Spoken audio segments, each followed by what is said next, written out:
நண்பர்களே, நினைவாற்றலும் மறதி இரண்டுமே வாழ்வில் தேவை என்றாலும் நமக்கு முக்கியமானவர்களை அல்லது அவர்களது வாழ்வில் முக்கியம் என நாம் கருதும் பண்புகளை, நிகழ்வுகளை மனதில் நிறுத்தி கொள்ளும் ஒரு வழக்கத்திற்காக இந்த இறுதி சடங்குகளின் இறுதி உரை நமக்கு வழக்கமாக இருக்கின்றது.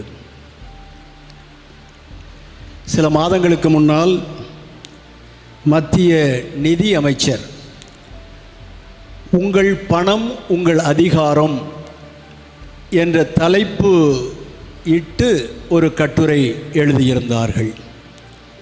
உங்கள் பணம் உங்கள் அதிகாரம்.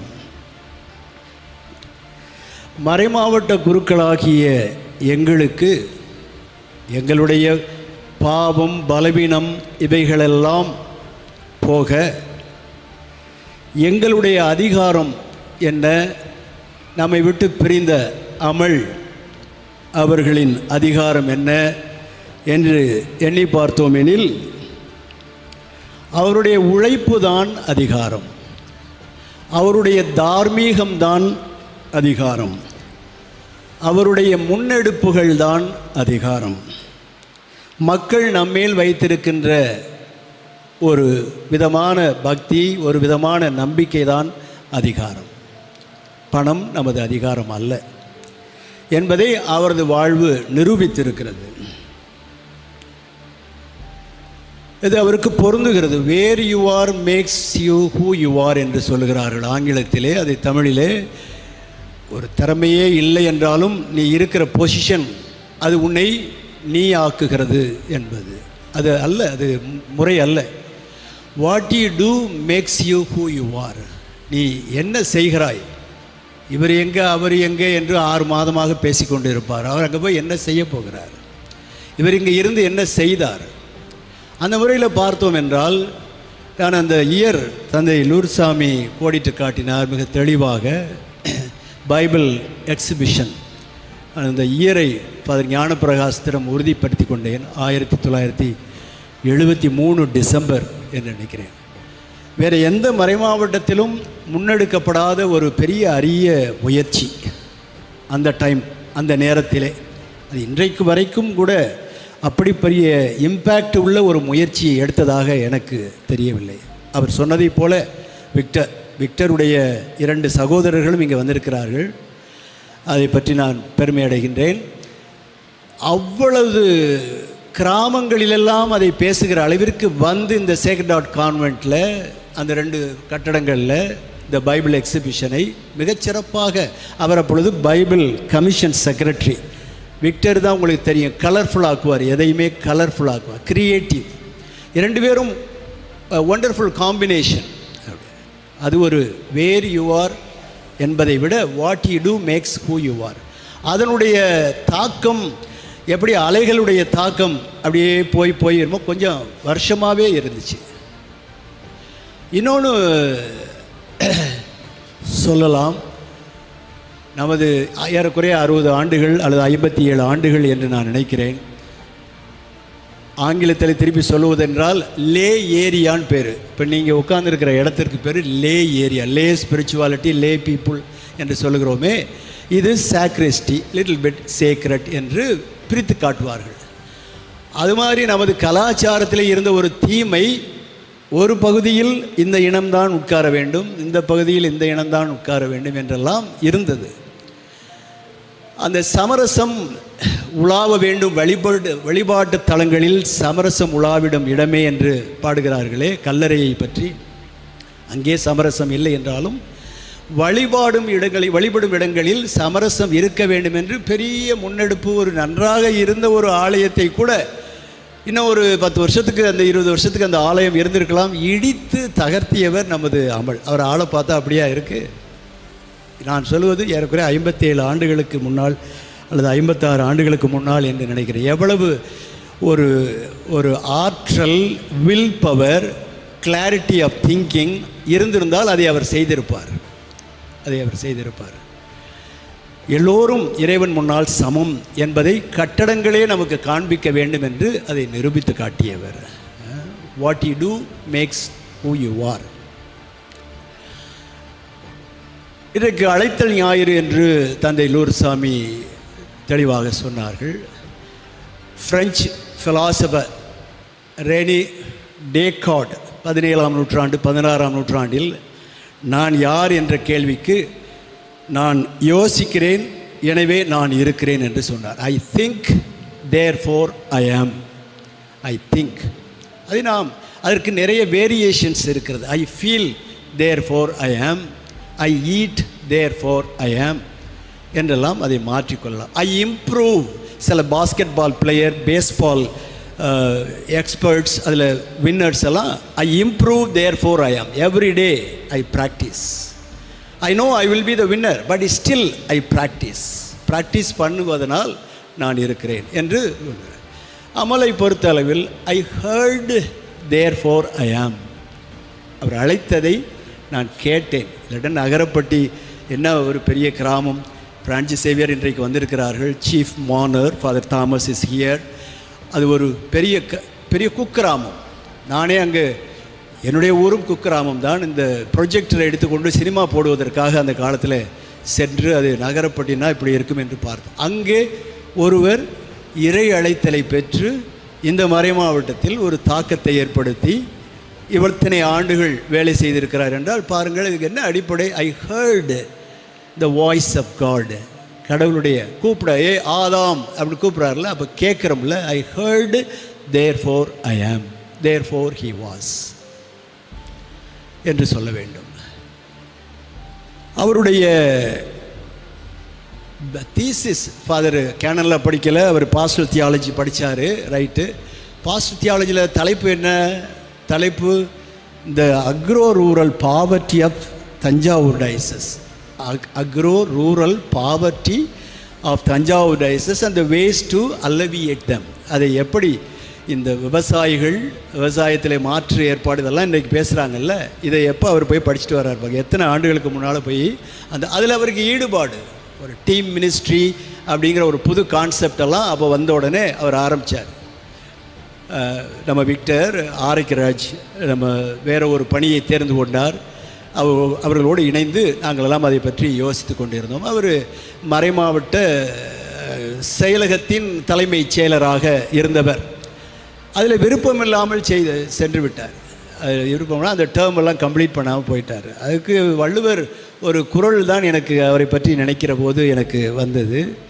அகலாது அணுகாது தீக்காய்வார் போல்க. அகலாது அணுகாது. அதிகாரத்தில் ஆயருடைய அதிகாரமாக இருந்தாலும் சரி, வேறு அவருக்கு மேலே உள்ள எந்த அதிகாரியினுடைய அதிகாரமாக இருந்தாலும் அகலாது அணுகாது. ரொம்ப தூரமும் போக வேண்டியதில்லை, ரொம்ப கிட்டவும் போக வேண்டியதில்லை. அது அவருடைய வாழ்க்கை முறையாக இருந்தது. தீக்காய்வது, அதாவது ஒரு நெருப்பில் எப்படி நம்ம சூடுபடுத்திக்கிறோம் நம்மை, ரொம்ப கிட்டத்துலேயும் போகக்கூடாது, ரொம்ப எட்டியும் போகக்கூடாது.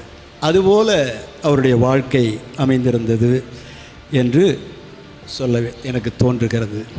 என்னுடைய கடன் பணி செய்து கிடப்பதே என்று நம்மாழ்வார் அப்பர் சுவாமிகள் சொன்னார்கள். என்னுடைய கடன் பணி செய்து கிடப்பது. அவரோடு என்ன அவர் நினச்சார்? என்னுடைய கடன் பணி செய்து நடப்பது, பணி செய்து வாழ்வது, நாட் சீக்கிங் லைம்லைட். அவ்வளோ பெரிய காரியமெல்லாம் செஞ்சார். அந்த பைபிள் எக்ஸிபிஷன் செஞ்சார். அந்த கோவிலை தரைமட்டமாக்கி சமரசம் உலாவ வேண்டும் என்று சொன்னார். ஒரு தம்பட்டம் போட்டுக்கிறார். நாட் ட்ரம்பட்டிங். அவருடைய இந்த இறுதி சடங்கு, கூடு விட்டு ஆவி போவது எல்லோருக்கும் வரும். ஒரு கவிதை 2 நாளைக்கு முன்னாடி தான் நான் என்னவோ எனக்கு ஒரு ப்ரீமானிஷனாக என்ன என்று தெரியவில்லை, என்னுடைய டைரியில் எழுதினேன். யாரோ சொன்னது, ஆலங்குடி சோமு சொன்னது, இறந்தவனை சுமந்தவனும் இறந்து விட்டான். நினச்சி பாருங்கள், ஒரு காலத்தில் சாமியாருங்க தான் தூக்கணும்னு கொண்டு வந்தது விக்டர் மரிய சூசை, சிவப்பு விக்டர் மரிய சூசை. இறந்தவனை சுமந்தவனும் இறந்து விட்டான், அதுபோல் சுமந்தவர்களும் இறந்து விட்டார்கள் என்று சொல்ல தோன்றுகிறது. அது வாழ்க்கையினுடைய நிலை இல்லாமை, மார்டாலிட்டி. ஒவ்வொரு முறையும் இந்த சாவு மணி அடிக்கிற போது அது யார் இறந்தது என்று நாம் கேட்பதற்கு முன்னால் நமக்கு ஒன்று அது ஞாபகப்படுத்துகிறது என்று நாம் எண்ணிக்கொள்ள வேண்டும். நாமும் ஒரு நாள் இறக்கப் போகிறோம் என்பதை நமக்கு ஞாபகப்படுத்தி நம்மை நெருங்கி வர வைக்கிறது. இன்னொரு கவிதையும் அந்த கவிதை எழுதிய அதே நேரத்திலே இன்னொருவர் எழுதிய கவிதையை என்னுடைய டைரியில் எழுதினேன். மாயவநாதன், அதிகமாக அறியப்படாத ஒரு கவிஞர் மாயவநாதன். இனியும் ஒரு தாய் வயிற்றில் பிறக்கக்கூடாது, இந்த எலும்பு கூட்டை சுமக்கும் வேலை இருக்கக்கூடாது. எவ்வளவு அருமையாக சொல்கிறாங்க அந்த வாழ்க்கை. அவர் எளிமை எளிமை என்று சொன்னார்கள் தந்தை. அதற்கு உதாரணம், நான் ஒரு முறை அவரை பார்க்க பல முறை போயிருக்கிறேன். ஒரு முறை அவருடைய பெட்டில் என்னையே தூங்க சொன்னார். ஏன்னா வேறு சரியான பெட் இல்லை. நானும் அதில் போய் படுத்திருந்தேன். மத்தியானம் நான் ஒரு அரை மணி நேரம் கண்ணு தூங்குவோம் அப்படின்னு படுத்தேன். படுத்த உடனே எனக்கு தெரிந்தது அந்த மெத்தை அவருடைய நடுப்பகுதி படுத்து அப்படியே அது பள்ளமாக இருக்குது. அதை மாற்றக்கூட இல்லை. எத்தனையோ விதமான மெத்தைகள் இன்றைக்கு வந்திருக்கிறது. அப்படி இல்லை என்றால் ஆயர்களிடம் சொல்லியிருந்தால் கூட வாங்கி கொடுத்திருப்பார்கள். தன்னுடைய வசதி சௌகரியத்தை அவர் பெரிதாக நினைக்கவில்லை. யூ வில் நாட் பிலீவ் அந்த மெத்தை எப்படி இருந்ததுன்னா, பல பிள்ளைங்களை தொட்டிலில் போகிற மாதிரி அந்த பள்ளம் அங்கே நடுவில் பள்ளம் இருந்தது. ஒருவேளை நான் சொல்லுவது மெர்லின் போன்றவர்களுக்கு தெரிந்திருக்கும். இன்றைக்கு அப்படி இருந்தது, நான் பார்த்தேன். அவர் நான் மைனஸ் செமினரில் படிக்கிற காலத்தில், அப்போல்லாம் வேளாங்கண்ணியில் அந்த கொடியேற்றம் முடிஞ்ச உடனே பூசை கிடையாது. வெஸ்பர்ஸ் பிஷப் சுந்தரம், அது 87க்கு அப்புறம் தான் பூசைன்னு வந்தது. ஒரு முறை நான் கால்ச்சட்டை போட்டு அங்கே உட்காந்துருந்தேன். அந்த வெஸ்பர்ஸ் சமயத்தில் 7ஆம் தேதி தான் நினைக்கிறேன், ஃபைனல் டே. ஃபார் அமல் வாஸ் ப்ரீச்சிங். அந்த டைமில் எனக்கு இவரை பற்றிய பின்னாளைய சிந்தனைகளெல்லாம் எதுவும் இல்லை அல்லவா. It was an inspiration for me to remain as a seminarian and continue in spite of the struggles to be a priest. அந்த அளவுக்கு அங்ஷனோடு ஆர்வத்தோடு ஏதோ ஒரு குடும்பத்தை ஏதோ ஒரு மருத்துவமனையில் பார்த்து இந்த அன்னையை பற்றி பேசினார். அவர்கள் அதில் தெம்பு கொண்டார்கள் என்பதை அவர் சொல்லுகிறார். அவர் சுந்தராண்டவரும் அப்படியே பார்த்துறார், அப்படியே மெய்சிலிருக்க பார்த்து கொண்டிருந்தார். அதற்கு பிறகு அவர் அப்படி பேசி நான் பார்த்ததே கிடையாது. இன்ஃபேக்ட் அவர் இஸ் அ புவர் ப்ரீச்சர். தன்னுடைய வாழ்வாள் தான் தன்னுடைய போதனைகளை காட்டிக்கொண்டார். அந்த சமயத்தில் எந்த இயர் என்று எனக்கு ஞாபகம் இல்லை, அவ்வளவு பெர்ஃபெக்டாக அவ்வளவு ஆர்வத்தோடு வைத்த ஒரு மறைவுரை எனக்கு ஞாபகத்துக்கு வந்தது.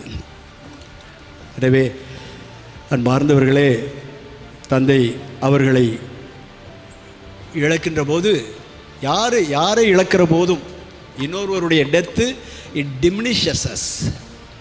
நாமும் நம்மள ஒரு அரை பகுதி போகுது அல்லது கால் பகுதி போகுது அல்லது கொஞ்சம் பிடித்து எடுக்கிறார்கள் என்று எண்ணிக்கொள்ள வேண்டும். When somebody dies, it diminishes us because he involved himself in the humanity. தன்னை அவர் இந்த சமுதாயத்திற்காக அர்ப்பணித்து கொண்டார். எவ்வளவோ வேலைகளை அவர் செய்திருக்கின்றார். தந்தை அவர்களுக்காக நாம் கடவுளுக்கு இந்த நேரத்திலே நன்றி கூறுகிறோம், அந்த குடும்பத்திற்கு நன்றி கூறுகிறோம். அவரிடம் நிறைந்திருந்த அவர் he was deceived by people, அது தந்தையும் கோடிட்டு காட்டினார்கள். எனக்கு என்ன தோன்றுகிறது என்றால், இந்த கெப்பாசிட்டி டு பி டிசீவ்டு இருக்கு இல்லையா, அது டிவைன் குவாலிட்டி. நாம் கடவுளை எவ்வளவோ ஏமாத்துறோமே, ஒருவரை எவ்வளவோ ஏமாத்துறோமே இல்லையா. கடவுளுடைய quality, attribute of God to be deceived, அப்படியே நம்பிடுறாரு. எவனோ ஒரு முட்டா பையன் வந்து ஏதாவது ஒன்று சொன்னால் அதை அப்படியே நம்பிடுறது. It is not naive or ஒரு இவர் என்ன இப்படி ஒரு அளவும் தெரியாமல் இருக்கிறார் அப்படி நாம் நினைக்க வேண்டிய அவசியம். It's a divine quality, attribute of God to be deceived, to be able to be deceived. அவன் சொல்லுவது பொய் என்று எனக்கு தெரியும், இருந்தாலும் நான் அவன் மேல் நம்பிக்கை வைக்கிறேன். ஏனென்றால் மானிடத்தின் மேல் நம்பிக்கை வைக்கிறேன். ஒரு காலத்தில் இவன் நல்லவனாக மாறுவான் அல்லவா. எனக்கு தெரியும் சில சமயத்தில் ஏழைகள் வருவார்கள், வந்தவர்களே தான் வருவார்கள், திருப்பி அதே தான் சொல்லுவார்கள். அது நமக்கு எரிச்சல் மூட்ட வேண்டிய அவசியம் இல்லை. அதுபோல் அந்த குணத்தையும் நாம், நம்முடைய குருக்களும் சரி, இளைஞர்கள், மற்றவர்கள், இளைஞர்கள் எங்கே என்றே எனக்கு தெரியவில்லை, அவர்களும் கற்றுக்கொள்ள வேண்டும். To be deceived by others. Trust control is good. Napoleon சொன்னார், கண்ட்ரோல் பண்ணுங்கள், எல்லாத்தையும் கண்ட்ரோல் பண்ணுங்கள், control is good, but trust is better. Trust is better. கொஞ்சம் நம்புங்களேன். அதை என்னை பொறுத்தளவில் I think Father Amal taught us a lesson to be emulated by the generations yet to come. Father Amal, God be with you till we meet again என்று சொல்லுவார்கள். God is with you because you have reached the destiny. Let God be with us till we meet again.